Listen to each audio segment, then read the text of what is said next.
Hey everyone, Nigel and Luke here, and welcome to another edition of Crimes of the Week International.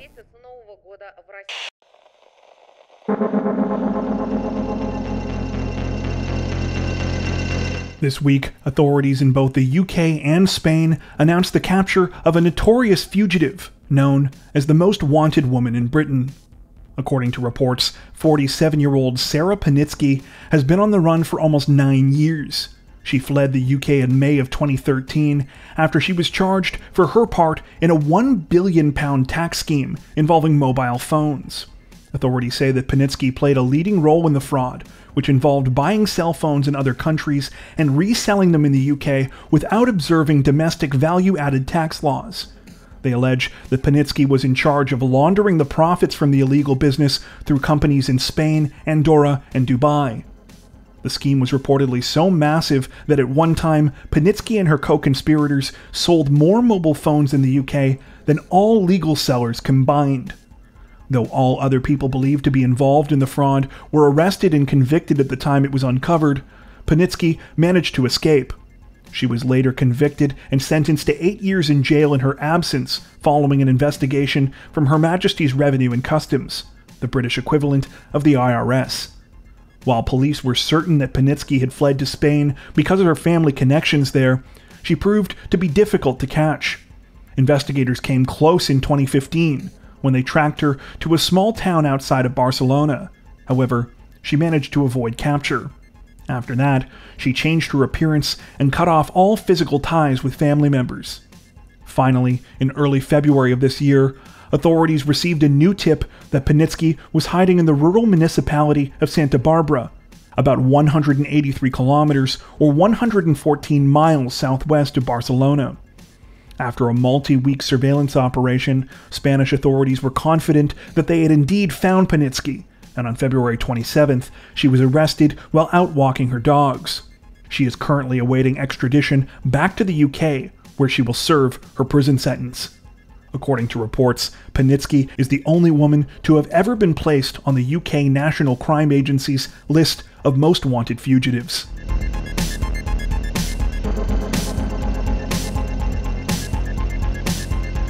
If you're a regular viewer of our Crimes of the Week International series, you might remember that last week we brought you the story of a suspected Indian fraudster who many people have likened to the subject of the recent Netflix docuseries The Tinder Swindler.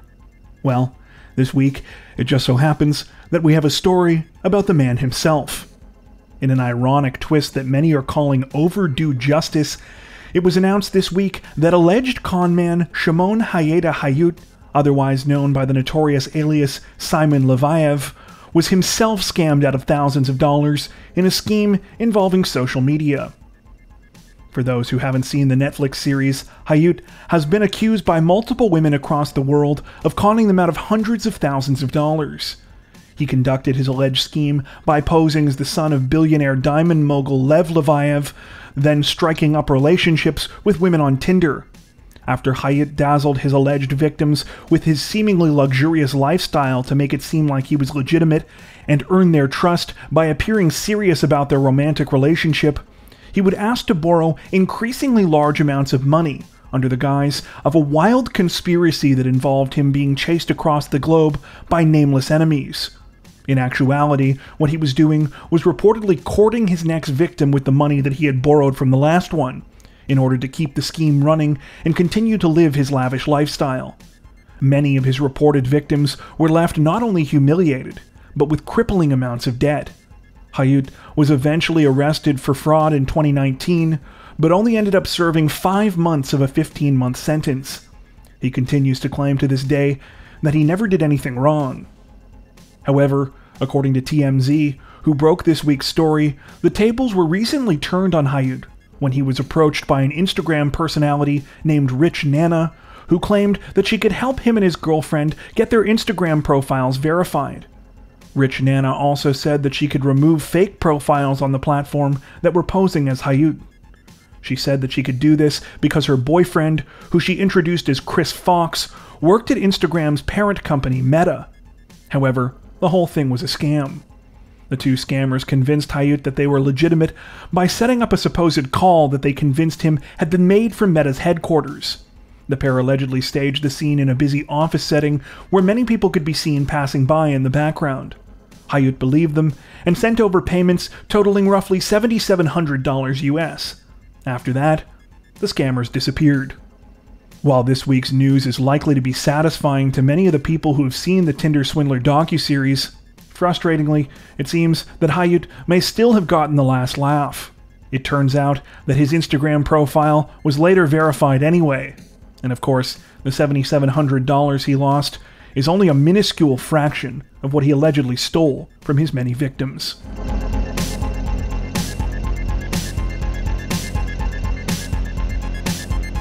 Authorities in the Brazilian state of Goiás say that a federal police officer is dead this week after he was shot while allegedly breaking into the house of a terrified family while in the midst of a psychiatric episode. According to reports, the incident began sometime in the early morning hours of March 3rd, when a family in the municipality of Boricinópolis began to hear noises outside of their countryside home. The noises continued to get louder until the family heard the unmistakable sounds of a man shouting.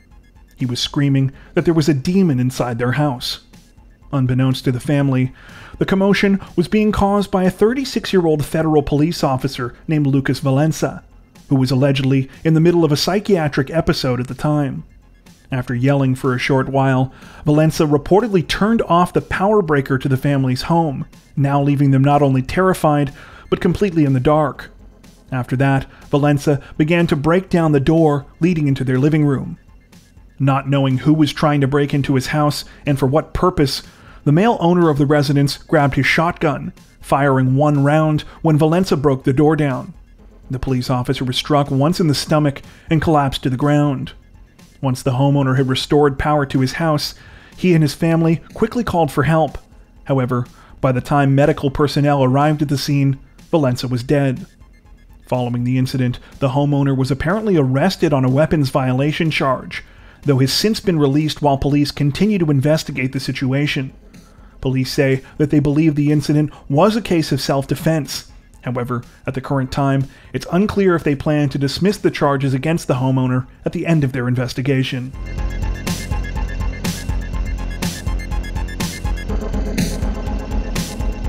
Authorities in the South African province of KwaZulu-Natal say that a detective warrant officer with the National Police Service has been sentenced to 6 years in prison this week, after he pleaded guilty to causing the death of a state prosecutor more than 2 years ago.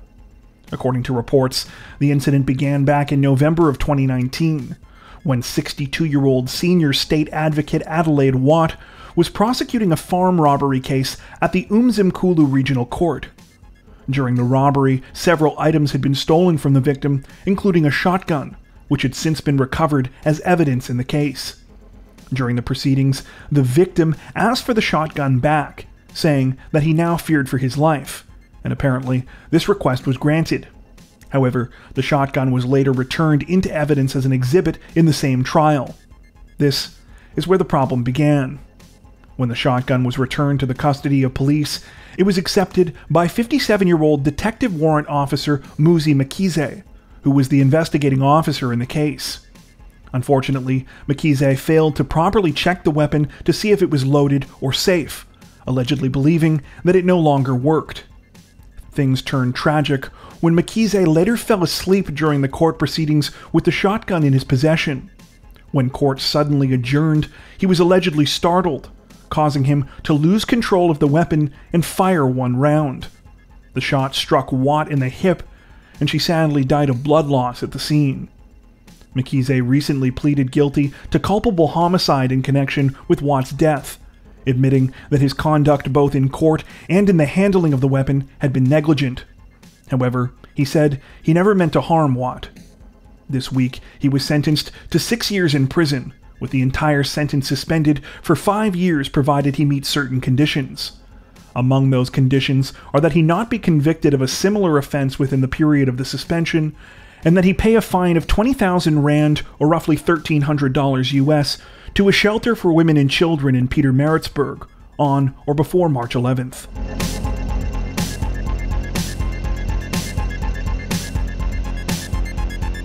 Authorities in the Australian state of Victoria say that a 46-year-old man has been arrested this week after he allegedly stole a vehicle with an 11-month-old boy inside.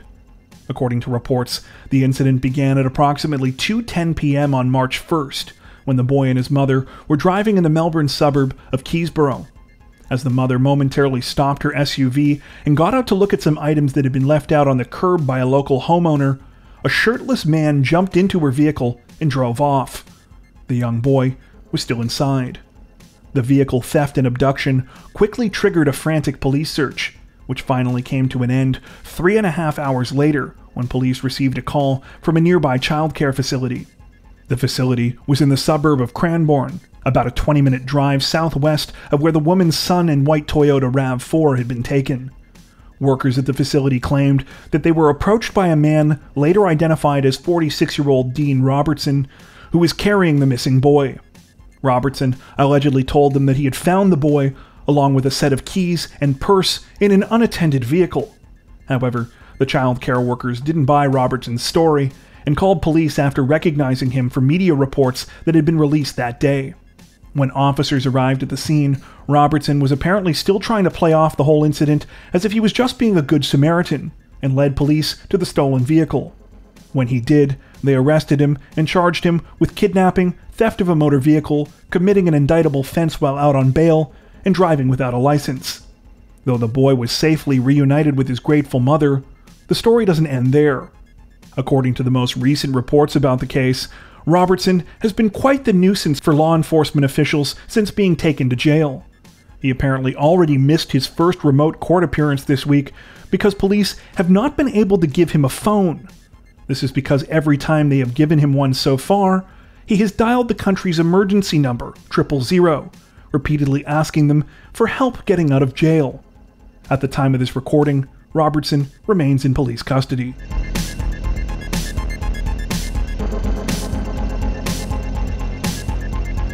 Authorities in Ireland have released a public warning to the unknown suspect or suspects behind a bizarre theft this week, cautioning them that the item they stole contains radioactive material.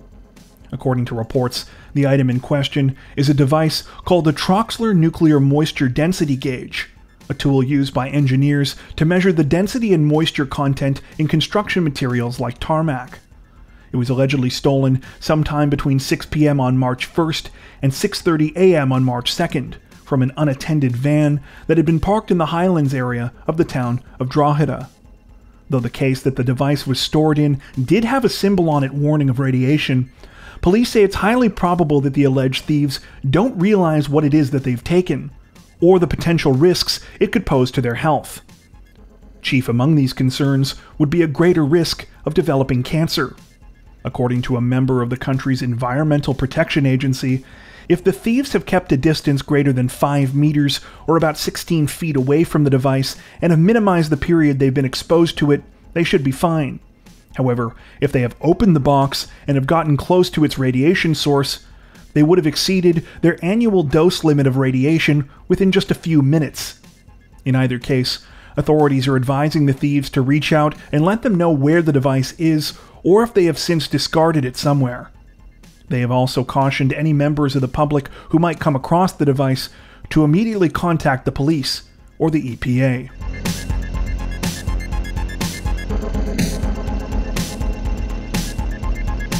Authorities in the Kenyan capital of Nairobi say that an 18-year-old woman has been sentenced to 5 years in prison this week after she was recently convicted for setting a deadly fire at her boarding school, which claimed the lives of 10 of her classmates. According to reports, the incident took place back in 2017, when the woman, identified only by the initials TWG, was in her first year at the prestigious Moe Girls' School. TWG reportedly set the fire within the school's dormitories, believing that committing the crime would allow her to be transferred to a different school. However, the fire quickly got out of hand and turned deadly. Though it will likely be hard for many to understand the thought process behind such a crime, apparently students deliberately setting their schools on fire has been an issue in Kenya going back at least 2 decades. Many allegedly see these kinds of crimes as a way of protesting the often brutal conditions and authoritarian treatment that students are forced to endure at boarding schools across the country.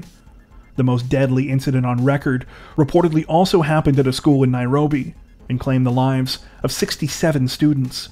Just last year, another series of fires forced the government to close all primary and secondary schools in the country for a period of several days. According to reports, TWG was convicted of starting the Moe Girls' School fire last December.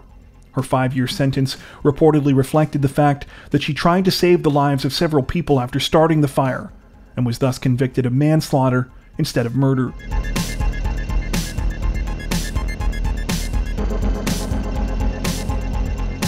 Before we begin our last story of the week, we just wanted to give you a heads up that we are going to be referring to almost all of the people in this case by their reported nicknames. As many of you know, we normally make our best effort to try and pronounce names in places as accurately as possible. However, the Thai names in this case are pretty difficult, and there were also quite a few people involved, so we figured the story would just be easier to follow this way. As always, if you click the provided links in our description, they'll take you to our sources if you'd like to see all of the names in full, or if you just generally want to know more about the story. Alright, with that out of the way, let's move on. Authorities in Thailand say that they are investigating the allegedly suspicious circumstances surrounding the death of a beloved television actress this week, who drowned after falling overboard from a speedboat that she was on with several other people.